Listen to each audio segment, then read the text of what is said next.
Après tout, ta femme, elle a environ 10 métiers. Elle est ta femme.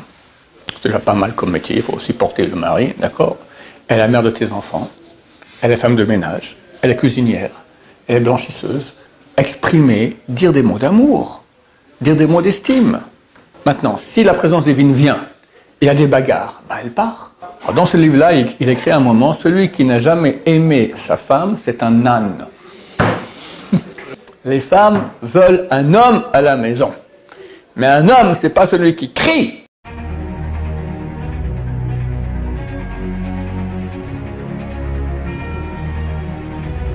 Ce jour dédié pour l'élévation de l'âme d'Avraham Ben Sarah Zatzal, dont c'est aujourd'hui l'anniversaire du décès.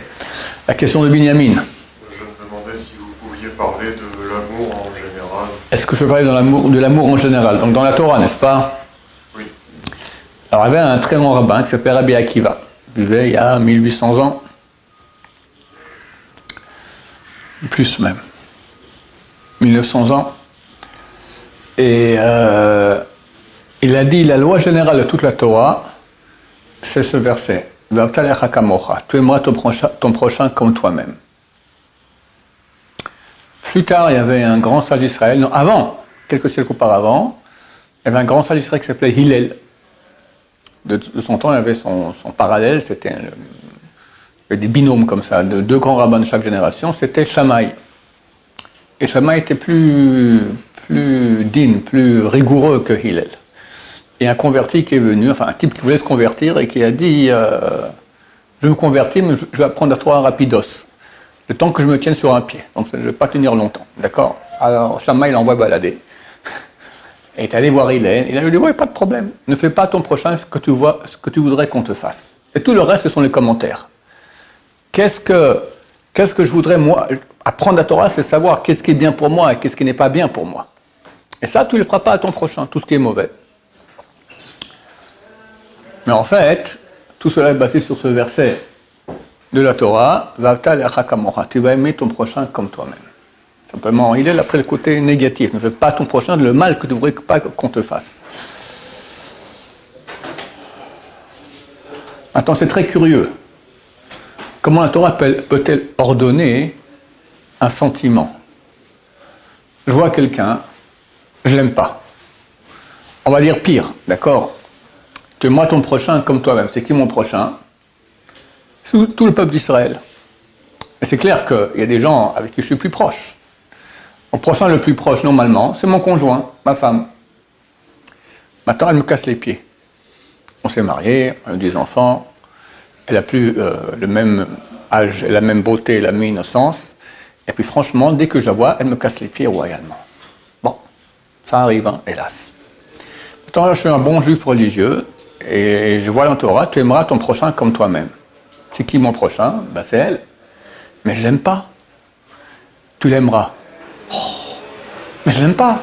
Obligatoire. Oh. Comment Dieu peut-il obliger un sentiment? Ordonne-moi de mettre les filines. Je les mets. Ordonne-moi de faire une bénédiction avant de manger. Je les mets. Ordonne une femme à s'habiller en tsniout, avec pudeur. Ordonne-moi de pas regarder des filles dans la rue, etc. Ok, ça ce sont des actes que je peux faire. Prier, je peux faire aussi. Mais aimer, j'aime pas. Comment Dieu peut-il ordonner d'aimer? Et on me dit que c'est la base. Toute la Torah est inclue là-dedans. Donc c'est super, super essentiel. Alors c'est très simple. Je prends toujours l'exemple suivant que je reprends. Quelqu'un crée une table. Il achète des planches, il découpe, il les colle, il vernit, il crée sa table. Pourtant, lui dit, écoute, il y a la même au magasin. Elle est même un peu mieux que la tienne. Tu es d'accord d'échanger? Il va dire non. Et pourquoi? Elle est meilleure que la tienne. Bon, si elle est 10 fois mieux, il l'acceptera. Mais si elle est un peu mieux, et non, je préfère la mienne. Pourquoi? Parce que c'est la mienne. Bon, ben, tu échanges, ça ne sera plus la tienne, ça sera l'autre la tienne. Parce qu'il a investi. Et ça, c'est phénoménal, de voir que lorsque quelqu'un va investir, même dans du bois et de la colle, il va créer un sentiment d'attache au bois et à la colle. Moi, j'étais à l'armée quand j'étais jeune, j'étais tankiste. On passait 26 heures sur 24 sur notre tank en train de le boulonner, régler, graisser, etc., etc., etc. Mais quand on partait le week-end, on partait une fois toutes les 3 semaines, un week-end, même pas week-end, Shabbat à la maison, d'accord? On revenait dimanche, on était content de voir notre tank. Ça va? Alors qu'est-ce que c'est un tank? C'est une masse de 60 tonnes qui sert à tuer, c'est tout, d'accord? De l'acier trempé super solide. Qu'est-ce que tu as à aimer dans un tank? Mais vu que tu passes ta vie à investir dedans, tu commences à avoir un sentiment d'attache à cette masse de 60 tonnes qui sert à tuer. Alors Dieu dit, tu peux investir dans ta table, tu peux investir dans ton tank. C'est connu dans les familles où il y a un enfant qui naît anormal. Alors, les autres enfants sont très jaloux de cet enfant anormal parce qu'il jouit de beaucoup plus d'amour et d'attention de la part des parents. Pourquoi plus d'amour? Pourquoi plus d'amour? Un parent devrait préférer un enfant normal. Mais vu qu'il demande, celui qui est anormal demande beaucoup plus d'investissement, donc l'amour sera plus grand. Donc, la formule est la suivante. C'est pas énergie égale masse au carré, fois la vitesse de la lumière, c'est plus investissement égale plus d'amour. Alors Dieu va me dire, tu peux investir, comme j'ai dit, dans tes enfants anormaux, dans une table, dans un tank, investis dans ta femme. C'est quoi investir dans sa femme? Il y a 3 axes. L'axe physique, aider. Normalement, dans une maison, tous les jours, la femme te dira, est-ce que tu peux descendre la poubelle? Je ne sais pas si en Israël, il n'y a pas comme dans des maisons peut-être à l'étranger où il y a, depuis la maison directement, hop, ça arrive dans les poubelles. Il faut descendre en bas la poubelle. Des fois il fait froid, des fois il fait chaud, des fois tu es fatigué, des fois elles ne sont pas bons. D'accord? Mais c'est un cadeau. Ça s'appelle un chesed, ça s'appelle aider sa femme. Après tout, ta femme, elle a environ 10 métiers. Elle est ta femme. C'est déjà pas mal comme métier, il faut aussi porter le mari, d'accord? Elle est la mère de tes enfants. Elle est femme de ménage. Elle est cuisinière, elle est blanchisseuse, elle fait 40 sortes de métiers, une dizaine de métiers. Pour toi, tu veux pas descendre la poubelle? Impossible. Ça, c'est commencer à aimer son prochain. Avec plaisir. Tu n'as pas une deuxième aussi à descendre. Faire des actes. J'ai rencontré quelqu'un dernièrement qui s'est marié et il m'a posé la question, est-ce que je dois faire la vaisselle pour ma femme? Je lui ai dit, écoute, c'est vrai que c'est délicat, parce que les hommes n'aiment pas faire la vaisselle, ils trouvent ça abaissant. Alors si c'est dans un cas où la femme ne fout rien, et puis toute la journée elle se tourne les pouces, bon, alors aucune raison que tu fasses toi la vaisselle, qu'elle fasse toi tu fais d'autres choses, elle fera la vaisselle. Mais si par exemple maintenant, elle en peut plus, elle a tous les métiers, les enfants, les machins, en plus des fois elle travaille, d'accord, etc. Et dans le monde religieux, elle travaille, toi tu vas étudier la Torah. Bah, faire la vaisselle, mais c'est le minimum, il n'y a rien d'abaissant à cela. Donc au niveau des actions, déjà beaucoup à faire. Ensuite, il y a au niveau de la parole, du sentiment, exprimer, dire des mots d'amour, dire des mots d'estime. Je veux dire, Binyamin, franchement, je t'ai regardé dernièrement, t'es un type extra. Ça te fait plaisir, non? Et tu sais bien que je me moque de toi, parce que je ne trouve pas du tout extra, d'accord? Mais même en disant cela de façon... bon, c'est vrai, je te trouve sympa aussi, d'accord. Mais même si je ne trouvais pas et je disais, d'accord, ça te fait plaisir. Regarde, j'ai connu beaucoup de gens très riches dans ma vie, d'accord. Et il y avait autour d'eux des groupes comme ça de gens qui leur faisaient des salam alek toute la journée. Tu crois qu'il est idiot, le type riche? Ben, il sait très bien, parce qu'il a de l'argent. Le problème, s'il n'a plus d'argent, personne ne va plus le regarder, d'accord. Mais il aime ça. Il sait que c'est un mensonge. Il sait que c'est de l'hypocrisie. Il sait que c'est son argent, c'est pas lui qui l'aime, d'accord. Mais il aime entendre qu'il est quelqu'un. Donc, dans le cadre d'un couple, dire à son conjoint, minimum 50 fois par jour, des mots d'estime, des mots d'amour, tu vas par salve. Chérie, t'es extraordinaire. Je t'aime. Quel bonheur Dieu m'a fait que j'étais une femme comme ça. Était comme ci, était comme ça, était comme ci, était comme ça. D'accord? Une fois, j'ai dans mon bureau, il y a 15 ans, un couple qui avait des problèmes de Shalom Bayit. Le mari est absolument incapable de dire des mots d'amour et d'estime à sa femme. Incapable. D'habitude, ça provient de l'exemple qu'ils ont eu à la maison. D'accord? Lorsqu'ils n'ont pas vu les parents se dire des mots d'amour, eux, ils sont incapables de faire ça. Et la femme, elle n'en peut plus. Alors je dis, je te fais une liste. Tu répètes, et tu lis la liste. D'accord? Elle me dit, ben, c'est rien du tout, c'est artificiel, c'est n'importe quoi. Madame, vous préférez une liste artificielle ou rien? Elle dit, je préfère la liste artificielle. Mieux que rien! Bon, pour finir, ils ont divorcé, ça n'a pas tenu. D'accord? Mais il y a des gens qui sont bloqués, là, t'es bloqué. Ça coûte rien. Ça coûte rien, c'est de la parole, c'est rien. Les gens orgueilleux, d'habitude, ont beaucoup de peine à faire des compliments sur des autres personnes. Parce qu'ils ont l'impression que s'ils font un compliment sur quelqu'un, donc l'autre est plus haut que lui, il ne peut pas supporter qu'il y ait quelqu'un qui est plus haut que lui. D'accord? Les gens qui parlent beaucoup la shonara, qui parlent sur les gens, sont d'habitude des gens qui sont extrêmement vides dans leur intériorité. Ils sont très pauvres. Et ils le savent. Mais pour sentir qu'ils ont de l'importance, alors ils vont abaisser les autres. Quand tu abaisses les autres, c'est comme à la piscine. Tu connais la piscine, d'accord? On est dans l'eau maintenant. Toi, tu veux monter. Tu enfonces l'autre, tu peux monter. D'accord? C'est le système. Quand je veux descendre tout le monde, ça prouve sous-entendu que moi je suis quelqu'un. Et je juge. Lui, il est comme ci, lui, il est comme ça. Donc tu es meilleur que tout le monde. Si tu peux juger, c'est que tu es meilleur que tout le monde. D'accord? C'est un signe de pauvreté et de tristesse interne énorme. Quelqu'un qui est riche à l'intérieur, il n'a pas besoin du tout de se vanter. Et au contraire, il aura un regard bon sur les autres. Et dire des compliments sur les autres, ça t'enlève rien. Au contraire, les sages Israël ont dit, qui est digne d'honneur, celui qui honore les créatures. Quand quelqu'un il fait des compliments à tout le monde autour de lui, il est aimé. Et c'est vraiment quelqu'un d'honorable. Et qu'au contraire, il est négatif sur tout le monde, alors on sait très bien que c'est un pauvre type de rien du tout. Et voilà, il n'est pas aimé, il est haï, il se sent haï, et voilà, il vit complètement à côté de la plaque. Donc, le moyen d'arriver à l'amour que Dieu nous ordonne, c'est l'investissement dans l'autre. Et quand tu sens que tu as des problèmes avec quelqu'un, tu n'arrives pas à l'aimer, commence artificiellement à parler bien en lui, à prier pour lui faire un grand sourire quand tu le vois, à faire des compliments. Ça va marcher. Au bout d'un moment, tu fais des efforts dans ce sens-là. Il y avait un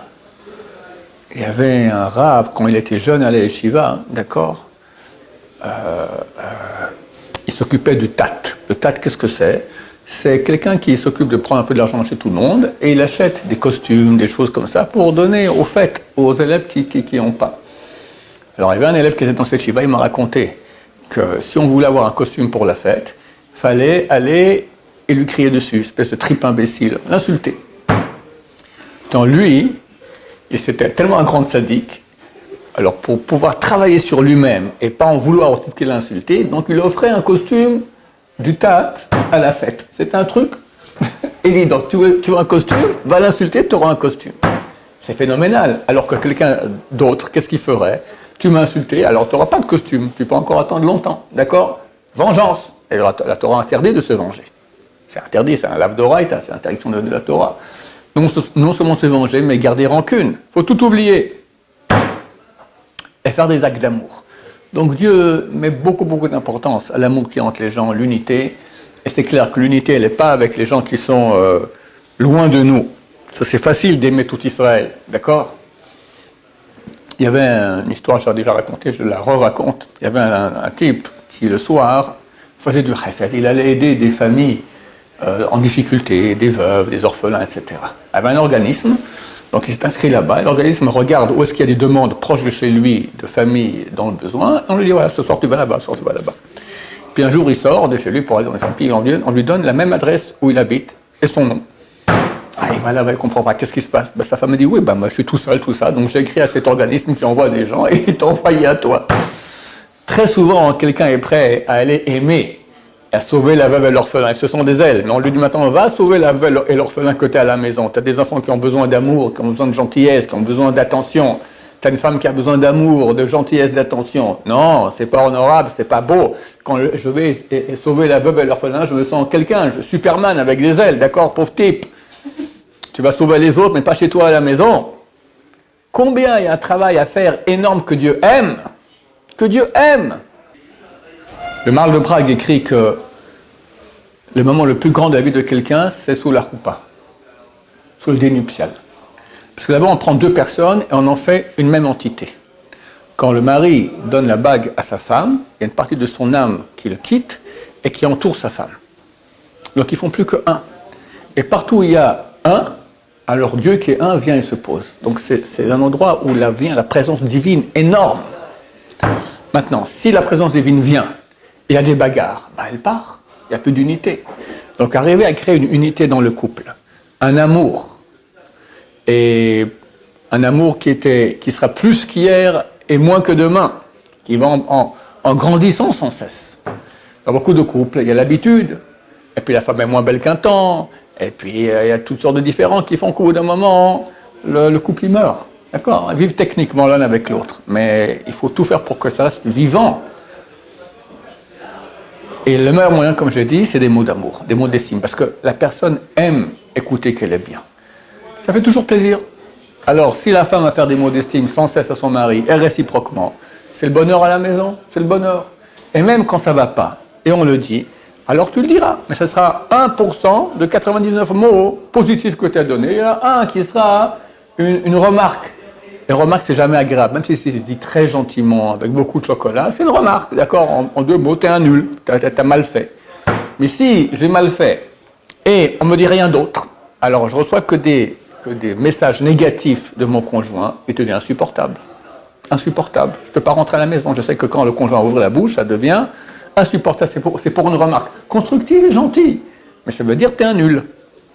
Alors que si maintenant, à part la remarque constructive, insupportable, il y a eu 99 compliments, t'es génial, t'es le meilleur, je t'adore, quel bonheur avec toi, Bon, alors, je ne suis pas parfait, il y a une erreur, mais ça ne touche en rien mon statut de personne aimée dans mon couple.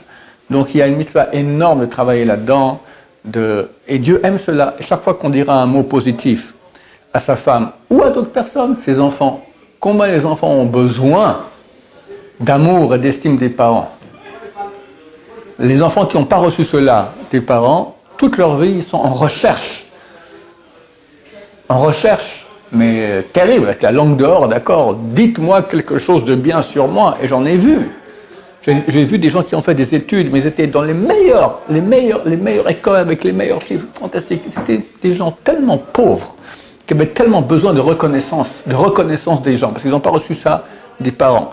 Si les parents donnent de la reconnaissance à leurs enfants, mais c'est dur parce qu'eux non plus n'ont pas reçu de reconnaissance des parents. D'accord ? D'habitude, on réitère les comportements tordus qu'on a reçus des parents, on les réitère avec nos enfants. Mais si quelqu'un il a compris ce que je suis en train de dire, il arrive à changer, il arrive à être positif avec sa femme, ou son conjoint, si c'est une femme, avec son mari, avec ses enfants, avec les voisins, avec tous les gens avec qui il est autour. Alors d'abord, il est très riche à l'intérieur. Ensuite, il est aimé. La Torah le considère comme quelqu'un dit d'honneur honorifique, parce qu'il honore les gens.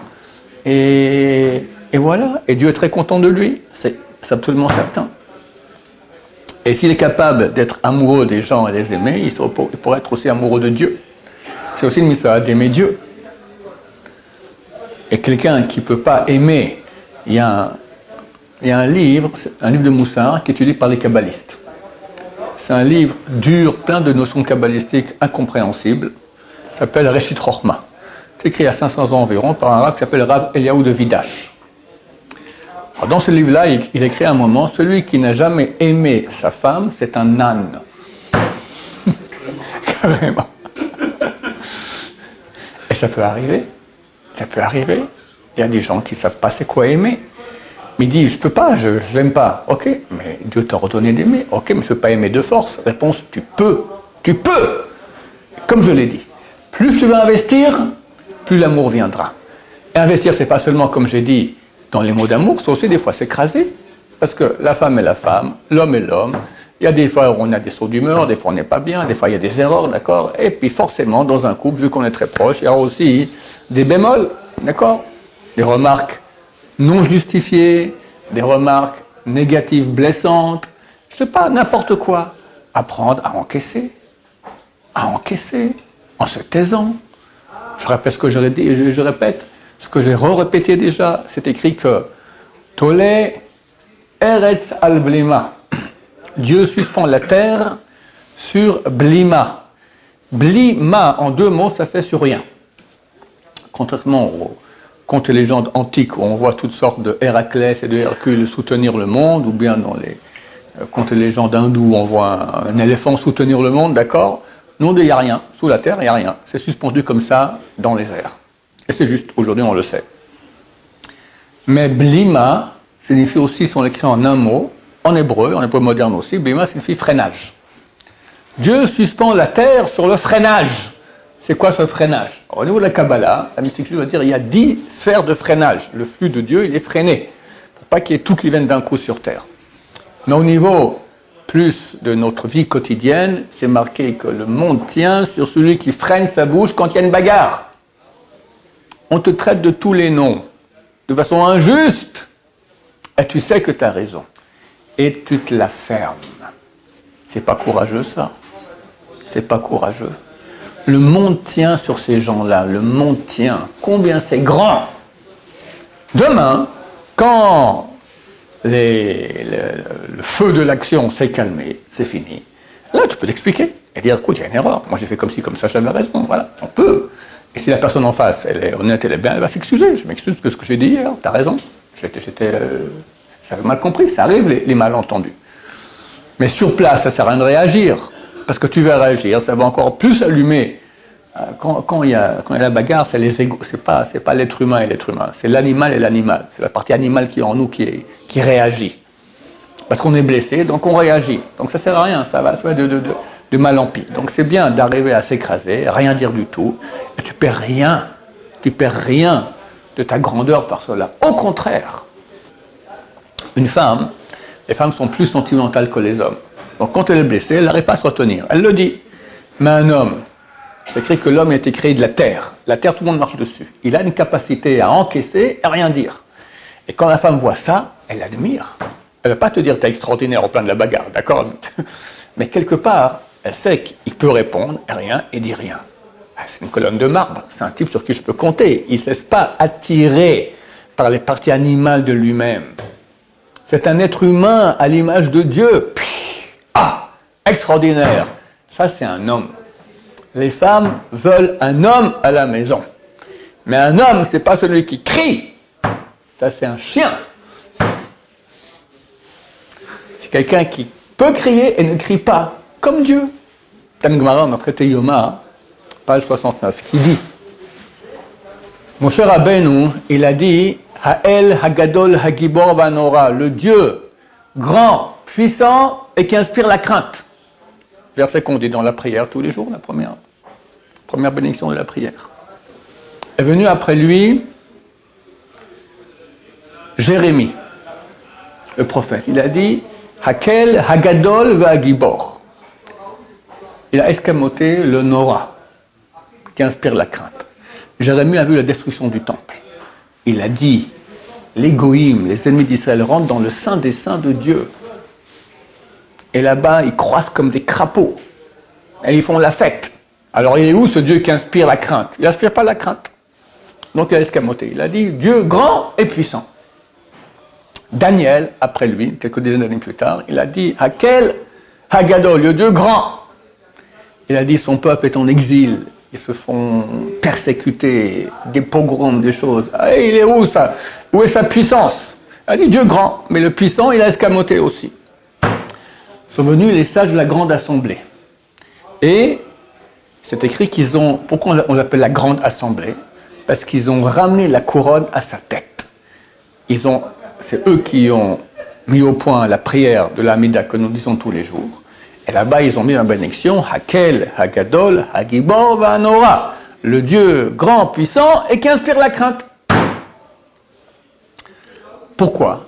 Ils ont dit deux choses. Un, comment se fait-il que ce peuple persiste en exil, n'est pas anéanti, alors qu'à chaque génération, quelqu'un se lève pour nous anéantir.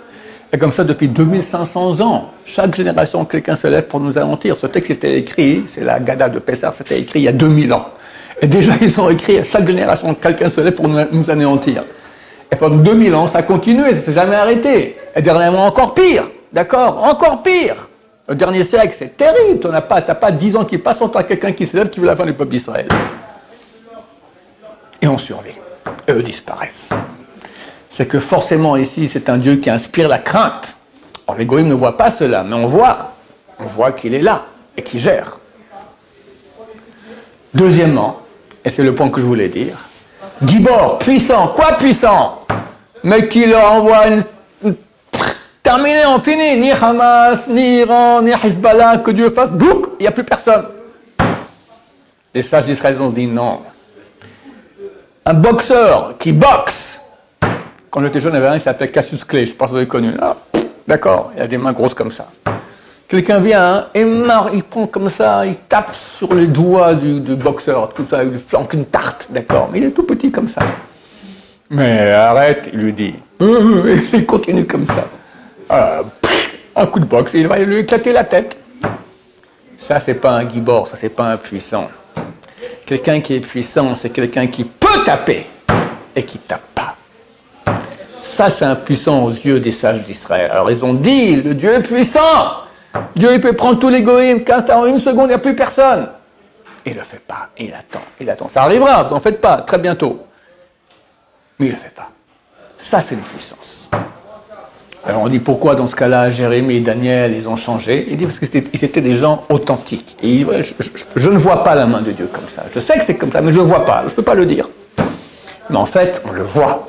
L'éternité d'Israël, le fait que Dieu puisse se battre contre les ennemis d'Israël ne le fait pas, c'est ça sa puissance.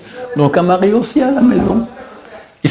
C'est quand il sera à l'image de Dieu, quand il peut crier, Chassé Shalom, il peut taper, à Dieu ne plaise, d'accord? Il peut montrer que c'est un fort, un Cassius Clay dans la maison. Eh bien, il montre que c'est un nul. Et si au contraire, il peut, mais il ne fait rien, il se tait. Ce qu'il faut, des fois, c'est partir. Tu décroches le combat, tu pars dans une autre chambre, elle te poursuit. Et écoute, c'est rien que je te réponde, je vais te répondre, ça va finir pire. Hein, viens, on laisse ça pour demain. Voilà, et tout le monde finit. On se calme. Et quand on est calme, on va s'expliquer. Voilà. C'est quelques petites clés pour arriver à être amoureux dans le couple, amoureux de ses enfants, amoureux de tout le peuple Bezrat Hashem. Tous, il faut les aimer. Bien sûr, aimer comme soi-même. Alors, tu l'aimes comme tu aimes ton cœur, tu l'aimes comme tu aimes ton petit doigt. Mais aimer tout le monde Bezrat Hashem. Baruch Adonai, l'Olam, Amen va Amen.